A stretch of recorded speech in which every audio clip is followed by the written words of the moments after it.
रावण ने अपनी सभा में सभी मंत्रियों से पूछा कि अब मुझे क्या करना चाहिए, क्योंकि एक विशाल वानर सेना लेकर राम, लक्ष्मण और सुग्रीव के साथ समुद्र के दूसरे किनारे पर आ पहुंचा है। तभी रावण की हाँ में हाँ मिलाने वाले उन राक्षस मंत्रियों में से सबसे पहले प्रहस्त ने अपनी डींगे मारना प्रारंभ कर दिया। वह कहने लगा कि हे राक्षस राज, आप बिल्कुल भी चिंतित ना हों, वे हमारा कुछ नहीं कर सकते हैं। उनका दूत बनकर हनुमान नाम का जो वानर आया था वह अचानक ही आ गया था।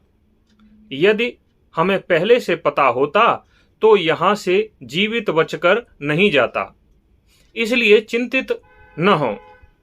इस बार हम किसी को नहीं छोड़ेंगे। उसके बाद दुर्मुख नाम के राक्षस ने रावण से कहा कि हे राक्षस राज, आप मुझे आज्ञा तो दें, मैं अभी जाकर उसे और उसकी पूरी सेना सहित सबको मार डालूंगा। तभी निकुंभ ने भी वही बात दोहराई कि किसी को भी जाने की आवश्यकता नहीं है, मैं अभी जाता हूं और राम, लक्ष्मण, सुग्रीव व हनुमान आदि सभी वानर योद्धाओं को यमलोक पहुंचाकर आता हूं। सभी सभासद इसी तरह की मूर्खतापूर्ण बातें कर रहे थे। तभी रावण के छोटे भ्राता विभीषण उठे और उन्होंने कहा कि हे भैया, युद्ध करना अंतिम रास्ता होता है। पहले हमें साम, फिर दान और फिर भेद, इन 3 उपायों का प्रयोग करना चाहिए। श्री राम यदि समुद्र के दूसरे किनारे पर विशाल वानर सेना के साथ आ पहुंचे हैं तो वे भी युद्ध के सभी बिंदुओं को ध्यान में रखकर ही आए होंगे, अर्थात पूरी तैयारी के साथ आए होंगे। इतने लापरवाह तो होंगे नहीं कि हम जाकर उन पर आक्रमण कर दें और वे सभी यमलोक पहुंच जाएं। इसलिए हमें थोड़ा सूझबूझ से काम लेना चाहिए। अभी भी समय है, हमें उनकी पत्नी ससम्मान उनको लौटा देनी चाहिए। आखिर उनका और हमारा किस बात पर झगड़ा है? यदि हम यह कहें कि उन्होंने खर को मारा है तो खर स्वयं 14,000 राक्षसों को साथ लेकर अकेले श्री राम से लड़ने गया था, लेकिन श्री राम ने 14,000 राक्षसों सहित खर को यमलोक पहुंचा दिया था। अपनी आत्मरक्षा तो कोई भी कर सकता है। श्री राम ने भी खर को मारकर अपनी आत्मरक्षा ही तो की थी। यदि हम अभी भी सीता जी को वापस कर दें तो सारी क्लेश शीघ्र ही समाप्त हो जाएगी। विभीषण ने जब रावण की सभा में ऐसा कहा तो उनकी बात को किसी ने ज्यादा महत्व नहीं दिया। उस सभा में कुंभकर्ण भी बैठा हुआ था। अब रावण को सलाह देने की कुंभकर्ण की बारी थी। कुंभकर्ण क्रोध में आते हुए रावण को फटकारने लगा और कहने लगा कि आज तुम इस विषय पर सभी सभासदों को बुलाकर मंत्रणा कर रहे हो, लेकिन उस दिन भी इसी तरह से सभा बुलाकर मंत्रणा क्यों नहीं की थी? जब तुम पराई स्त्री का अपहरण करने जनस्थान पहुंच गए थे, हे राक्षस राज, यह तुमने उचित नहीं किया। किसी पराई स्त्री का अपहरण करना, फिर उसे लंका में लेकर आना और इतने दिनों तक रखना, यह ठीक नहीं किया। कोई भी व्यक्ति अपनी स्त्री को पुनः प्राप्त करने के लिए सेना लेकर तो आएगा ही। यह तुम्हारी बहुत बड़ी भूल है। जिस प्रकार तुम आज सभा कर रहे हो, उस समय भी इसी तरह से सभी सभासदों को बुलाकर सभा कर ली होती तो आज ऐसा दिन नहीं देखना पड़ता। लेकिन फिर भी अब जब तुमसे भूल हो ही गई है तो कोई बात नहीं। अब मैं तुम्हारे शत्रुओं का संहार करके तुम्हें इस आने वाली विपत्ति से बचा लूंगा, और जो तुमने अपना मन दूसरे की स्त्री अर्थात सीता में लगा रखा है, उसमें भी तुम्हें सफलता मिल जाएगी। क्योंकि जब श्री राम, लक्ष्मण और सुग्रीव सहित सारी वानर सेना नष्ट हो जाएगी तो वह स्त्री फिर कहाँ जाएगी? अब तुम चिंता मत करो। ऐसा कहते हुए कुंभकर्ण भी बैठ गया। तभी रावण का एक धूर्त मंत्री महापार्श्व रावण को उकसाते हुए कहने लगा कि हे राक्षस राज, इस समय लंका के तुम ही तो ईश्वर हो, तुम्हारे ऊपर और कौन ईश्वर है? सीता को प्राप्त करने की तुम्हारे मन में जो भी अभिलाषा है उसे तुम बलपूर्वक भी प्राप्त कर सकते हो। भला तुम्हें रोकने या टोकने वाला कौन है?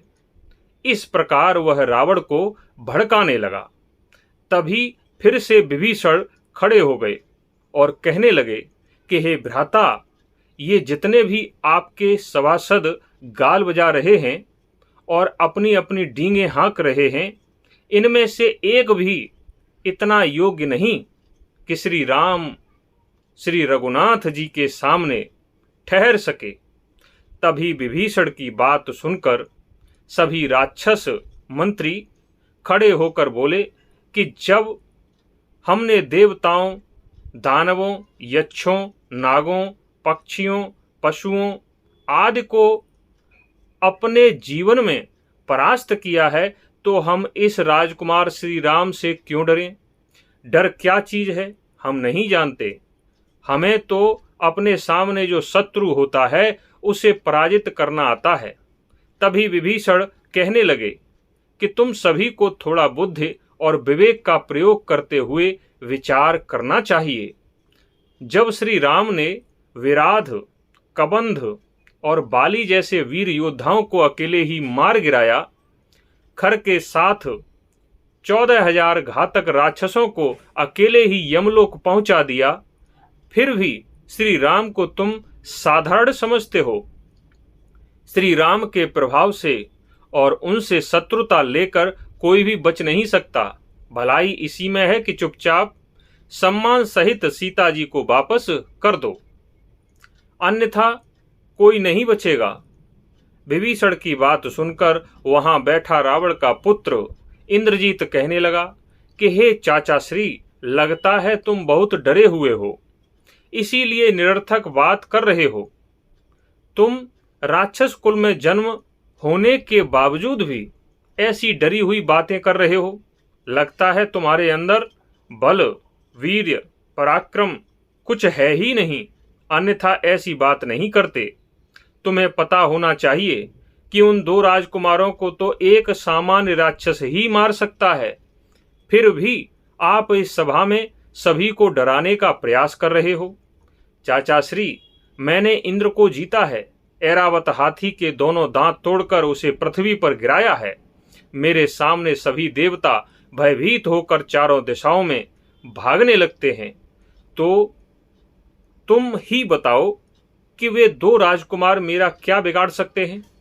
इंद्रजीत की बातें सुनकर विभीषण ने उसे भी समझाने की कोशिश की कि तुम अभी बच्चे हो।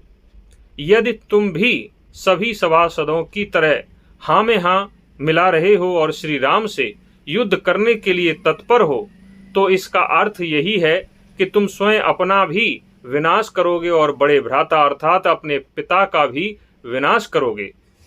इसलिए थोड़ा विवेक का प्रयोग करो, फिर गंभीरतापूर्वक सोचो, ये बिना सिर पैर की बातें मत करो। उसके बाद रावण विभीषण से कहने लगा कि शायद तू मेरा भला नहीं चाहता है। तू मेरा छोटा भाई होते हुए भी शत्रु के बल की प्रशंसा कर रहा है। मैंने तीनों लोकों में विजय पताका फहराई है, फिर भी मेरे मनोबल को गिराने के लिए मुझे उस राम के आगे झुकने के लिए कह रहा है। हे कुल कलंकी, तुझे धिक्कार है। इस समय तेरे सिवा कोई और ऐसी बातें करता तो अब तक तो यमलोक पहुंच चुका होता। तू मेरा छोटा भाई है, इसलिए इस सभा में अभी जीवित खड़ा हुआ है। रावण की ऐसी बातें सुनकर विभीषण भी क्रोधित होकर अपने बड़े भाई रावण से कहने लगे कि हे राक्षस राज, तुम्हारी बुद्धि मारी गई है, इसलिए तुम धर्म के मार्ग पर नहीं हो। हालांकि तुम मेरे बड़े भाई होते हुए पिता के समान हो, इसलिए तुम मुझे कुछ भी कहो, मैं सब सहन करूंगा, लेकिन तुम्हारे कुल कलंकी जैसे कठोर वचनों को मैं सहन नहीं कर पाऊंगा। हे भ्राता, तुम अभी काल के वशीभूत हो, इसलिए तुम्हारे भले के लिए जो भी मैंने कहा था उसे उल्टा समझ रहे हो।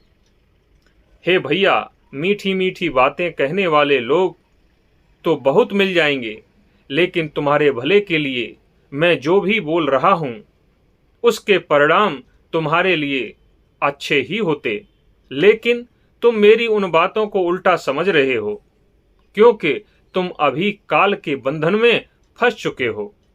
मैंने अपना कर्तव्य पूरा कर लिया। मैंने तुम्हें हित की बात बताई थी, क्योंकि मैं श्री राम के बाणों से तुम्हारी मृत्यु नहीं देखना चाहता था। इसीलिए मैंने तुम्हें समझाने की चेष्टा की। मैं तुम्हारा हित भी चाहता था, अहित नहीं। फिर भी तुम्हें मेरी बातें अच्छी नहीं लगीं। उसके लिए मुझे क्षमा कर दो, क्योंकि तुम मेरे बड़े भाई हो। अब तुम जो चाहो वह करो।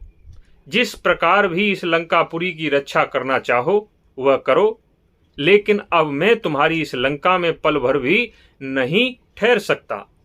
इतना कहकर विभीषण रावण की सभा से निकल आए और लंकापुरी को छोड़ दिया। उसके बाद क्या हुआ यह हम अगले वीडियो में बताएंगे। तब तक के लिए धन्यवाद।